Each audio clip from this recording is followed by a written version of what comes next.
Baik, selanjutnya akan kita lanjutkan ke perioperatif medicine bagian yang kedua, yakni intradurante operasi. Pertama-tama kita perlu mengetahui definisi dari intradurante operasi itu sendiri. Intradurante operasi adalah fase yang dimulai ketika pasien masuk ke ruangan bedah hingga pasien dipindahkan ke ruang pemulihan atau recovery room. Namun ada juga yang mendefinisikan intradurante operasi adalah fase di mana dimulainya ketika pasien mulai dibius atau diberikan anestesi hingga anestesi itu selesai. Untuk apa kita mempelajari intradurante operasi ini? Goals-nya adalah pertama untuk dapat mengenal beberapa teknik anestesi yang akan saya jelaskan lebih lanjut. Yang kedua adalah mengetahui apa saja yang mesti dilakukan selama operasi itu berjalan. Kita masuk ke subbab pertama, yakni teknik anestesi. Di sini dibagi menjadi 4.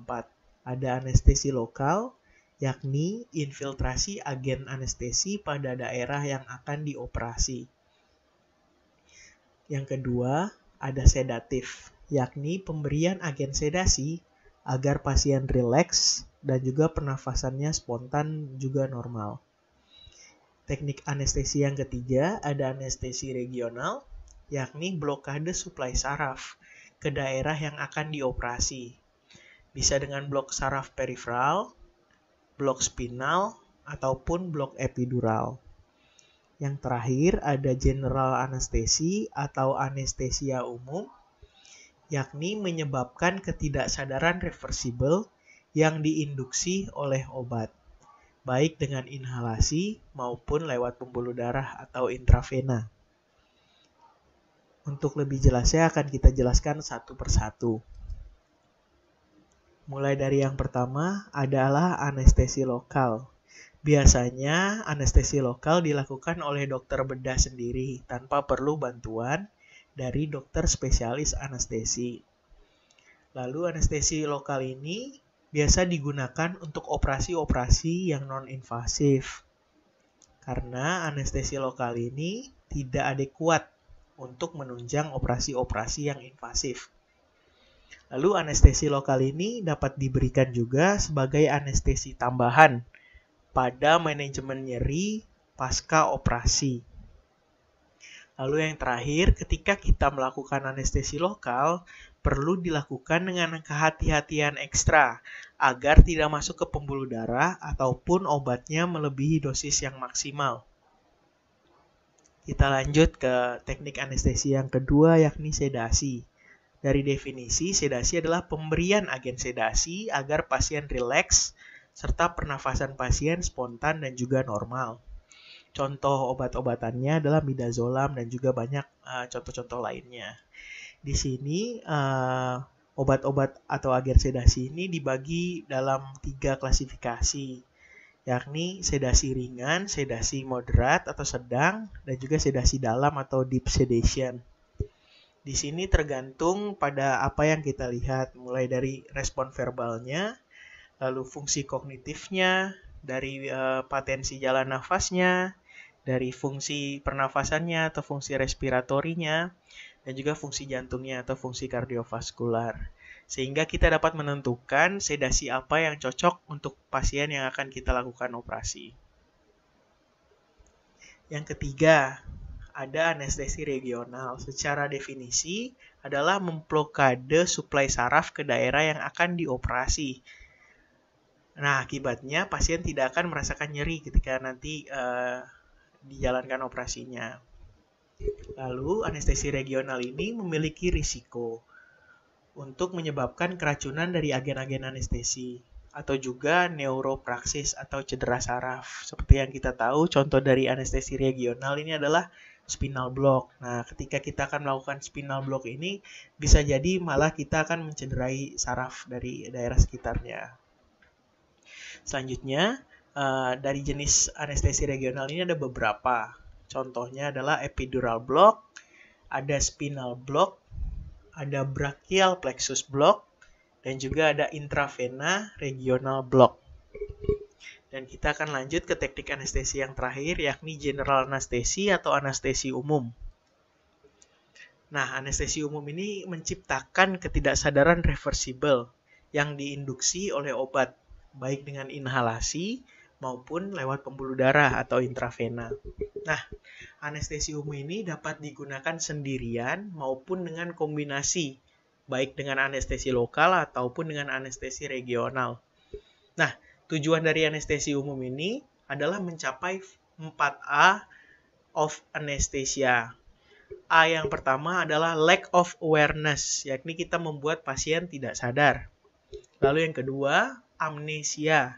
Kita membuat pasien itu tidak ingat apa-apa ketika dia akan menjalankan operasi. Lalu yang ketiga, analgesia, yakni kita membuat pasien tidak akan merasakan nyeri.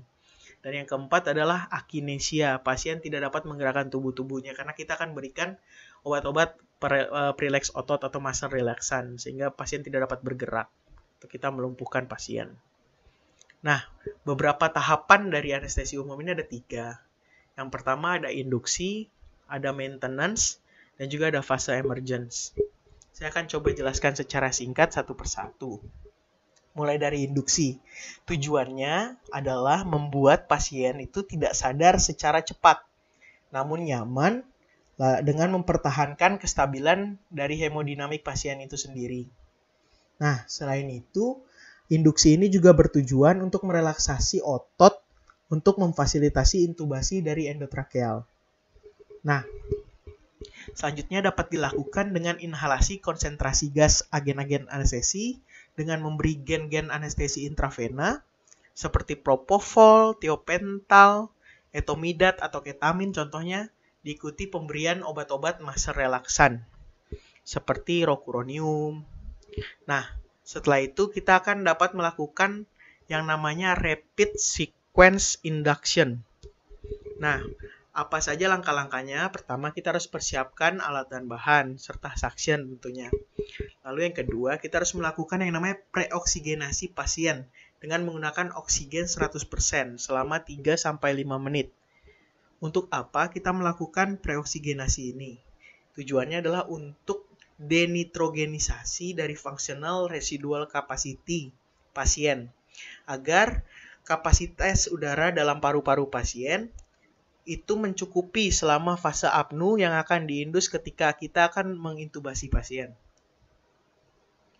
Lalu intubasi pasien itu maksimal hanya boleh dilakukan dalam waktu 2 menit, tidak boleh lebih. Karena apa? Kalau sampai waktu intubasi lebih dari 2 menit, maka kita harus melakukan preoksigenasi lagi ulang sebelum kita melakukan intubasi. Selanjutnya, kita dapat melakukan Celix maneuver dengan melakukan penekanan pada krikoid pasien. Tujuannya untuk memberikan kompresi secara pasif dari esofagus pasien untuk menghentikan adanya aspirasi pasif dari isi lambung yang nantinya dapat menyebabkan pneumonia aspirasi mungkin. Selanjutnya dapat kita lakukan pemberian agen induksi dan juga muscle relaksan kepada pasien. Setelah itu barulah kita lakukan intubasi, lalu inflasi cuff-nya, dan juga verifikasi letak dan kedalaman selang yang kita pasang. Lanjut ke fase maintenance. Di sini adalah kita harus mempertahankan kondisi 4A yang tadi, yakni lack of awareness, amnesia, analgesia, serta akinesia. Bagaimana caranya? Biasanya dengan penggunaan agen-agen inhalan, opioid, atau mungkin juga NDMR. Lalu juga kita harus melakukan monitoring yang sangat ketat pada airway, breathing, serta circulation dari pasien. Selanjutnya kita akan beralih ke fase yang terakhir, yakni emergence. Nah, setelah operasi itu selesai, pasien itu akan sadar kembali. Idealnya pasien dapat cukup sadar untuk mengikuti perintah dan juga untuk bernafas sendiri secara spontan dan juga adekuat. Nah, fase ini lamanya bervariasi tergantung teknik anestesi apa yang kita gunakan. Nah, ada yang namanya spontaneous and active reversal. Kebanyakan obat-obat dari atau agen-agen anestesi ini mengandalkan metabolisme serta ekskresi normal dari pasien untuk dapat mengeluarkan obat-obat anestesi ini. Namun, tidak semua obat dapat dikeluarkan melalui metabolisme atau ekskresi yang normal dari pasien. Tapi harus kita berikan reversalnya. Contohnya adalah obat-obat muscle relaksan. Nah, untuk obat-obat muscle relaksan ini akan kita berikan reversal atau penawarnya sehingga dia dapat dikeluarkan dari tubuh. Biasanya kita akan memberikan anticholinesterase. Contohnya seperti edrofonium, ada neostigmin, atau mungkin juga piridostigmin. Nah, mengapa kita harus memberikan anticholinesterase ini? Karena biasanya obat anestesi itu memblok ACH reseptor di neuromuscular junction. Nah, pemberian anticholinesterase ini digunakan untuk meningkatkan ACH yang bersirkulasi di junction tersebut. Sehingga akan kita harapkan dapat menggantikan obat-obat anestesi tersebut yang berkaitan dengan reseptor-reseptor ACH tersebut. Nah, selain itu, kita juga perlu memberikan obat-obat antikolinergik, contohnya seperti atropin.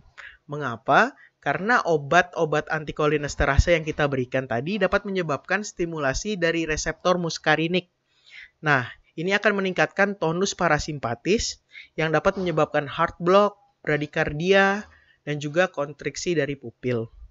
Nah, supaya tidak terjadi, maka kita perlu memberikan yang namanya atropin untuk dapat mengcounter hal-hal yang tidak kita inginkan tersebut. Kira-kira begitu sedikit penjelasan mengenai tahap-tahap dari anestesi umum. Kita akan lanjut. Apa sih tujuan dari intradurante operasi itu sendiri? Yang pertama, yakni mengetahui keadekuatan anestesia dan analgesia. Yang kedua adalah untuk mengetahui perubahan sistem organ respirasi dan juga yang lainnya, organ-organ lainnya. Yang ketiga adalah mengetahui keadekuatan oksigenasi cerebral.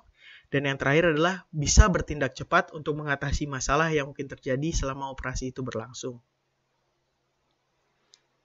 Monitoring, apa saja yang perlu kita monitoring selama operasi itu berjalan? Yang ada beberapa, ada dari jalan nafas, oksigenasi, ventilasi, sirkulasi, suhu tubuh, dan juga balans cairan.